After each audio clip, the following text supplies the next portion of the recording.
अब राजनीति नहीं, अब क्रांति होगी। अब समझौता नहीं, अब संघर्ष होगा, क्योंकि चंद्रशेखर रावण आ रहा है और इस बार वो अकेले नहीं है।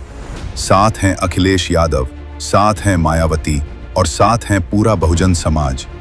क्या उत्तर प्रदेश की राजनीति में आने वाला है सबसे बड़ा धमाका?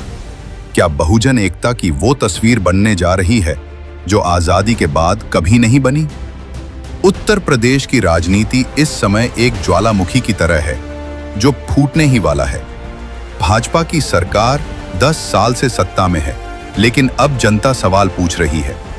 महंगाई चरम पर पहुंच गई, बेरोजगारी आसमान छू रही है और समाज में बंटवारा साफ दिख रहा है। जातिवादी विवाद दिन प्रतिदिन बढ़ते जा रहे हैं, लेकिन इन सब के बीच एक नाम है जो लगातार गूंज रहा है, चंद्रशेखर आजाद रावण। ये कोई सामान्य नेता नहीं है, ये दलितों की आवाज है, ये युवाओं की उम्मीद है, ये बहुजन समाज का जज्बा है, ये उगता हुआ नया सूरज है। सिर पर नीला झंडा, हाथ में संविधान और सीने में बाबा साहेब का सपना, यही है चंद्रशेखर। भीम आर्मी से शुरू हुआ संघर्ष अब आजाद समाज पार्टी बन चुका है और आज वही पार्टी पूरे उत्तर प्रदेश में लहर पैदा कर रही है। अखिलेश यादव को हल्के में मत लेना। पढ़ा लिखा, ईमानदार और आधुनिक सोच वाला नेता यादव मुस्लिम और ओबीसी वोट बैंक पर गहरी पकड़, लेकिन अकेले भाजपा को हराना मुश्किल है। इसीलिए अखिलेश को भी अब समझ आ गया है, अगर बहुजन समाज और पिछड़े वर्ग की ताकत को जोड़ना है तो चंद्रशेखर को साथ लाना होगा। मायावती ने सत्ता का स्वाद चखा है, 4 बार मुख्यमंत्री बन चुकी हैं, लेकिन आज उनकी पार्टी बीएसपी कमजोर हो चुकी है। उनकी चुप्पी, उनकी दूरी और उनके पुराने तौर तरीके आज की राजनीति में काम नहीं आ रहे। लेकिन अगर मायावती अपना अहंकार छोड़ें और चंद्रशेखर के साथ आएं, तो एक ऐसी बहुजन क्रांति की शुरुआत होगी जिसकी कल्पना भी भाजपा नहीं कर सकती। अब सोचिए, अगर मायावती, अखिलेश यादव और चंद्रशेखर रावण एक मंच पर आएं, तो क्या होगा? दलित वोट बीएसपी से पिछड़ा वोट, एसपी से युवा, आक्रामक और जमीनी ताकत एएसपी से, ये तीनों मिलकर बीजेपी को हरा सकते हैं और चंद्रशेखर रावण बन सकते हैं उत्तर प्रदेश के पहले बहुजन क्रांतिकारी मुख्यमंत्री।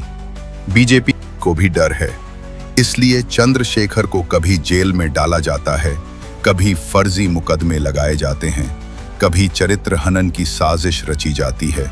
क्यों? क्योंकि बीजेपी जानती है कि अगर चंद्रशेखर, अखिलेश और मायावती एक हुए तो सत्ता की कुर्सी हिल जाएगी। अब फैसला आपके हाथ में है। क्या आप बहुजन एकता चाहते हैं? क्या आप ऐसा गठबंधन चाहते हैं जो वाकई में आपके हक के लिए लड़े? क्या आप चाहते हैं कि सत्ता में वो लोग आएं जो बाबा साहेब के संविधान को बचाएं? तो अब वक्त आ गया है एकजुट होने का।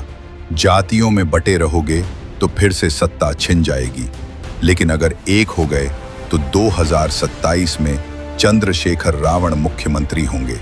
ये मैं नहीं, जनता कह रही है।